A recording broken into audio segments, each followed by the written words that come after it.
Hey guys, so I've talked a lot recently about downscaling my mining setup. I've went from 4 rigs down to 2. I've sold 16 1060s. I've sold most of them and I've been paid for most of them, but there's 5 still, over at CEX. I'm waiting for them to be tested and paid.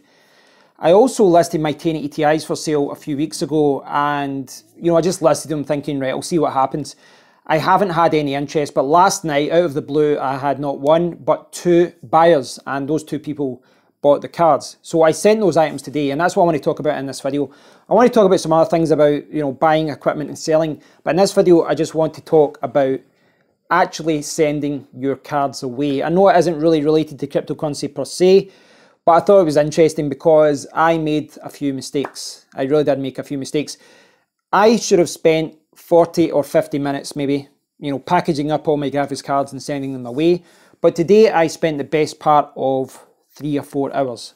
So yeah, I made a few mistakes. Perhaps, perhaps me being a little bit of an idiot and perhaps because of my inexperience of selling expensive items through the post. I didn't know all the different items and I didn't know the weight limits and things like that. So this started last night. I was going to see my friend, and before I went round, on the way down, I thought, you know what, I'll just jump into Tesco and I'll see if they've got any parcels to, any boxes to send the card away. Now, this was something I wanted to do because when I've sold all my 1060s, all I've done is put brown wrapping paper around the box and sent it, which is fine for CEX, and it was fine for 2 of the buyers, but one of the buyers who I sold it to said that a lot of the brown wrapping paper had ripped because I'd put 2 of them, 2 graphics cards in the one and wrapped it round. And he said it was ripped. Now, that was a concern because I sold on AV forums, and on AV forums you do get rated when you buy or sell, and if someone isn't happy with the packaging, they can give you a negative review, just like eBay, just like anywhere else, and it can affect your profile and future sales. So I didn't want that to affect me, and I think anyone who's buying a 1080 Ti, which is a very expensive card, I think they should expect to, expect the package to be bubble wrapped, to be, all wrapped up and protected. So I wanted to get a box. I went to Tesco, and I'm standing at Tesco last night, and I'm like, oh my God, I forgot to check the dimensions of the box. Never fear, I have my phone, my trusty phone. I bring out my phone, and I find an Amazon listing. And the Amazon listing told me that the size and weight of the graphics card, and then it told me the dimensions of the box. So it told me the box dimensions separately from the graphics card. So this was for my card. So I had no reason to believe this was wrong. But as you would expect, I bought the parcel box. I got home, I looked at the dimensions of the box, and the box that I bought was too small. So it wasn't a ton of money, it was like £2.50, and then I spent another like £2.50 on bubble wrap this morning. Wasn't a huge amount of money, but it was my mistake. I went to the shop without knowing the full dimensions, and I relied on someone's description on Amazon. That was my mistake. I didn't have any boxes myself to test anything either because I'd been through a spell when I had a ton of boxes and my house was starting to look like a warehouse, and then I just cleared them all out. But boxes are kind of a pain to come by now. Back in the day, you would go to any shop and they say, yeah, you'll get spare boxes. I checked in Tesco and I also checked in a local shop, and they didn't have any boxes that were suitable. So this morning, I was looking for some big boxes, and as I was saying, I went to the local shop, which is also a post office. I went there, they didn't have any suitable boxes, and I asked if they had any boxes around the back, just for, what boxes they had for food. They didn't have any, so great. So I was speaking to my friend Mark about it, and he says, well, I've got a few boxes, you're welcome to have them. So I was kind of like, right, what do I do here? I was thinking about just buying it locally, go to Argos or go somewhere to buy a box. I didn't want to spend a ton of money on it because obviously it eats into any profits I make. But in the end, I just decided to go and see my friend, so it was a 20-minute drive over, and then we chatted for a bit, and then I come back. So it was about an hour for me to go over, and I got 3 boxes. And I think that was the right thing to do, saved me a lot of time, because if I went down the shops, I would have went shop to shop to try and find a box, and I probably wouldn't have found one. So back from my friend's house, I've got the boxes, I've got all the GPUs boxed up, I'm good to go, I'm selling my 1080 Ti's, it's happening. I box everything up, I get the bubble wrap everything up, put it in the box, all the packaging, everything is protected, sealed over, the buyer's address, everything's sealed up. I went through like half a masking tape and half another kind of tape that I had, wrapping everything up because there was so much packaging and so much, the way the box was, so much wrapping and packaging and postage.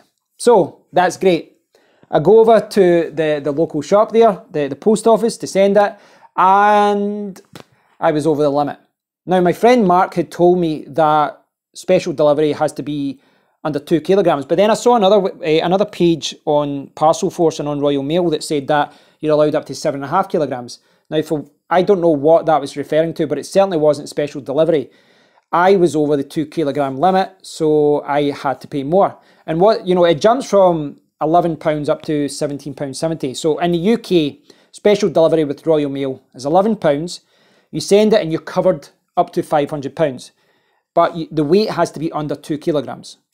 If you go over that 2 kilogram limit, it goes up to a higher band. And for that, it would be £17.70. But you're not covered for £500, you're covered for £20. So obviously I wasn't going to sell a £600 card or whatever it costs. In fact, no, it's much more. But I wasn't going to sell a card and send it away. And if anything went wrong, if it was lost, if it was damaged, I'd only be covered for £20. So I needed to get insurance.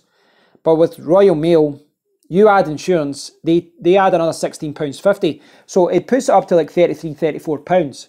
So collectively for both 1080 Ti's, my delivery cost would go from £22 up to nearly £70. It is a hell of a jump. I'm paying an extra £50. I don't know what that is in dollars right now. It's 70 or 80 or something. But it's quite a significant jump. And obviously that's money down the drain, So I came back to the house. at this point. And I've spent a lot of time at this point, probably like 2 hours packaging everything, maybe more than that, 2.5 hours or something at this point, going over with my friends, getting the boxes. And I started looking at couriers, and I spent 30 to 40 minutes looking at courier items. I emailed the buyers and explained what was happening and why I hadn't sent yet. And I looked at all the couriers and I found one, but it was still over £20. The reason being you're like £10 or so, and then you want insurance, it's another £11 or so. But instead of being next day delivery, it was going to be 2 days. So, right, I'm still looking at lots of items. And then, I was talking to my friend Mark about it, and I emailed the buyers and I said, listen, I can send it special delivery for £11 and you'll get it tomorrow, but I can't wrap it really well. I can't put bubble wrap, I can't put it in a big box, I can't put lots of protection. I can only put brown wrapping paper on it, around it. Thankfully, both the buyers were okay with that, they were happy with that, and they didn't care too much about the box. Some buyers do care about the box, so it was something I had to ask. But the reason I was so, I was kind of not, I guess I was a little bit stressed at the time, but it was quite interesting because like the 1060s, this is where I kind of messed up. The 1060s all wrapped up, just with wrapping paper, were about 1 kilogram, 1.1 kilogram. I had assumed the 1080 Ti's would be maybe, 50% more. Looking, there's an extra fan, it's a little bit heavier.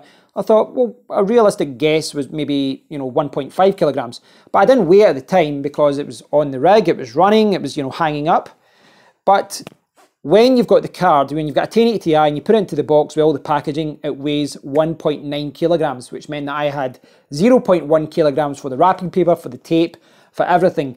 When I wrapped up these 2 cards, I wrapped them up, I put it in a bin bag, and then I wrapped it around with, the wrapping paper. It went to 1.98 kilograms, so I was just under the 2 kilogram limit. And the guy in the post office was saying that. He said as soon as you go over 2 kilograms, they are very strict. You have to go to the next bracket. So all of this was an absolute pain in the ass. It did take about 3 or 4 hours to do, and I think it was my inexperience with sending expensive items through the post. I normally send, when I sell things on eBay or whatever, I normally send things that are relatively cheap, or I send it special delivery for £11 and it's, they're quite light and it's under the limit. I didn't know that. I didn't know how, that 2 kilogram limit was there. And I didn't also know that some of the couriers, I didn't know in the UK that they can be very cheap to send. But as soon as you want insurance, as soon as you want to be protected, the default protection for a lot of these cheap couriers, which might only be £5 or £6 for delivery, as soon as you say, no, I want more than £20, the price goes up and it like doubles or trebles because, they charge a lot for insurance. So yes, I know this, this story, this video isn't really about cryptocurrency per se, but I know a lot of you guys are thinking about selling your cards, and the whole hassle of me selling these cards today, wrapping everything up, running around to my friend's house, then to the post office and back 2 or 3 times. that was a complete pain in the ass. And this was something that always put me off selling. When I thought about selling my cards a few months ago, and I thought, you know what, I'll maybe sell a rig and I'll use it to buy a Z9 Mini. But what put me off was what happened today, was all the hassle of selling it and all that, and all the hassle running around. And it was a pain in the ass, but obviously next time I will know better. I'll know that I can't go over that 2 kilogram limit. And this is something I will face, because I've got motherboards to sell which are fairly light. I've got some hard drives and RAM. Those are relatively, light items to sell, but I also have power supplies. Power supplies are going to be over 2 kilograms. So this is where I'm going to have to send it with a courier. I'm going to have to just pay the £20, but at least this time I know. I'll weigh them. I'll put the price in the sales price from the very beginning, and I won't get caught out. Yeah, so what this video about was really just a reminder how much of a pain in the ass it is to sell. And I think, if you're selling an individual item, if you've got 1 or 2 GPUs, it really isn't a major hassle. But when you're selling a lot of GPUs, when you're selling them on a grand scale, and you're selling them to, individual buyers rather than as a job lot, it does become a pain, but it also it becomes quite time consuming, because you have to clean everything, you have to package it all up, you have to check that you have all the accessories, and then you have to wrap everything up and go to the post office. I think I need an assistant. So thanks for watching, guys. What I'd like to do in a follow-up video is talk about when you're buying, what kind of cards you should buy as far as resale value in the future, and as far as ease of selling. This was something I put a lot of thought into when I was buying all my graphics cards, when I was building my rigs. I did put a lot of thought into this, and I did think about, okay, what will be easier to sell? But in hindsight, I think I got it wrong. I think I got it backwards. And if I had to go back 9 or 10 months when I started buying, when I started buying graphics cards, I think I would build my rigs a little bit differently. I think I would. And I think in the future, if I'm buying any GPUs for mining or for anything like that, I think I will look at it differently as far as resale value, because I'll cover this in another topic before I delve too deep into this. Thanks for watching, guys. I hope you've enjoyed my boring story about me making lots of mistakes of selling my 1080 Ti's. But I have sold 2 1080 Ti's. I've got 3 left on my rig, and hopefully I'll get those sold at one point as well. A lot of people are disagreeing with me selling these.